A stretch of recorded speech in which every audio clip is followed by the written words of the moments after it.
every helicopter or plane that's flying will have a transponder that has a unique code that is linked to that particular flight. So air traffic control would have been monitoring the American Airlines flight coming in with its code and the helicopter with its code. But equally, I would imagine if it's like London, you have to physically, as the pilot, report your position as well to air traffic to confirm where you are, almost to make it clear that you know where you are, rather than just being tracked automatically. So these processes are in place to try and avoid exactly this kind of thing.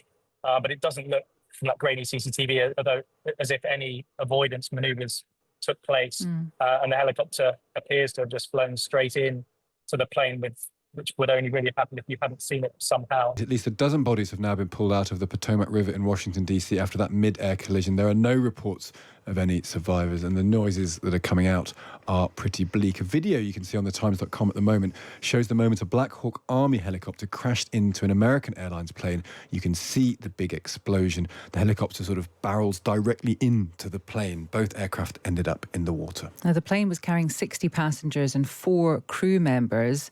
There were 3 people on the helicopter. Around 300 responders are working at the scene of the crash in very dark, cold conditions. In terms of an update, because we're going to keep getting updates.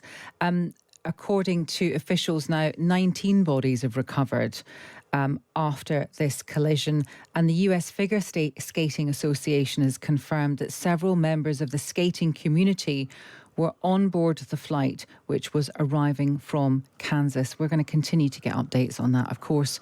That's going to keep happening throughout the programme. Now, Sean Duffy, that's a name you need to get familiar with. He was sworn in as US Transportation Secretary by the Senate just a day ago, and he spoke at a news conference earlier. I think for all of us, we want to extend our thoughts and prayers to those individuals who were impacted by the events tonight, their families.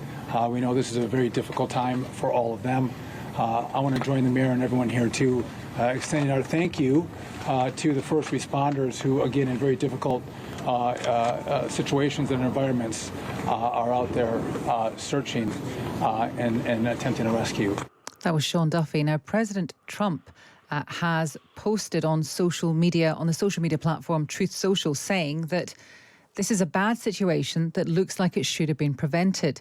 He asked, why didn't the control tower tell the helicopter what to do instead of asking if they saw the plane? We heard some of that audio a bit earlier. Let's speak now to Ash Alexander Cooper, who's a former soldier and helicopter pilot. Good morning to you. Good morning, as well. I think I'm right in saying that you used to live very close to that airport. Is that right? Yeah, I've lived several times very close to where the crash happened, and then further south, right next to the airport, which is extremely busy part of the world with helicopters and planes crossing all the time. It's very, very busy. So because when we looked at this from a kind of very uninformed point of view, we did think, well, hang on a minute, why would a helicopter and a plane be crossing? But you're saying this happens all the time. I mean, how is it done safely then? And why do you think it wasn't done this time? We have to deconflict different types of aircraft by altitude. So the helicopters must fly along the river. Clearly, they're allowed when they're flying in and out of the White House. So the Naval Observatory, where the Vice President lives, or into the Pentagon, they deviate from the river. But generally, they'll fly at a certain altitude very, very strictly, like they do in London as well. The heli lanes are very strictly controlled. That if you're flying in London, you must be over the river unless you're going into somewhere to land. And then the planes coming into land at ECA are obviously above that.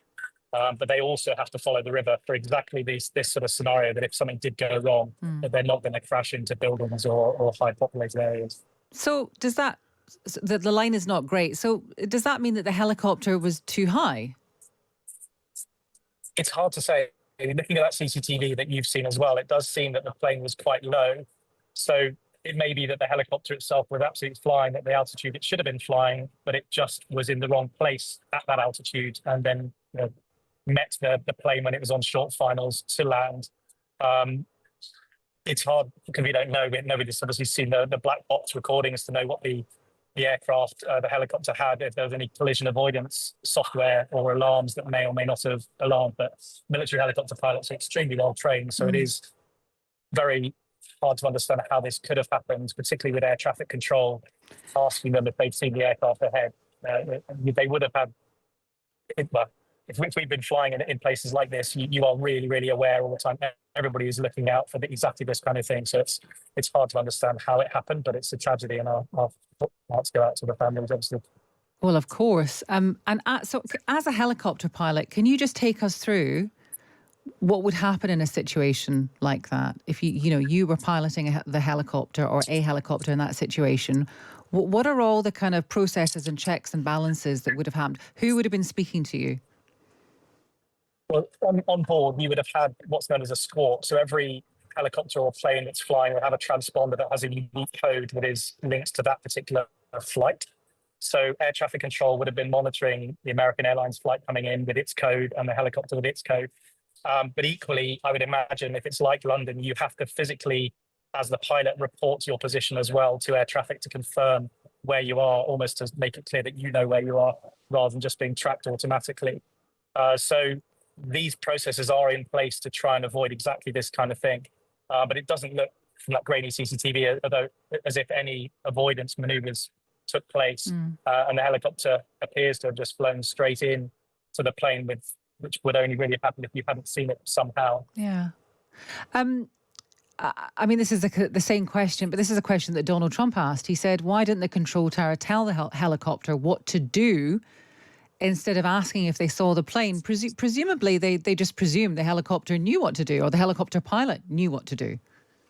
Yeah, the pilots would have been flying on visual flight rules, which means that you're not relying on instruments unless for some reason, I can't imagine that they had been flying on instruments and therefore not looking out of the cockpit. But they would have assumed, as I said, because it's such a busy area, that the pilots would have been looking out for any kind of potential issues in front of them. I don't think it's necessarily that helpful for that kind of commentary about what should have happened from the president.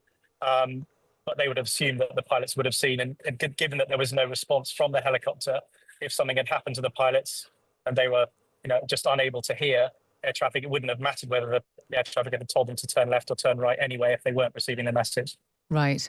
Just finally, Ash, I said at the beginning that, you used to live very close to that airport, and you've told us how busy it is, and that helicopters and planes would have been in the sky at the same time, but, hopefully they would have been at perhaps different heights, etc. Can you just explain a bit more about how it looks, how it was set up?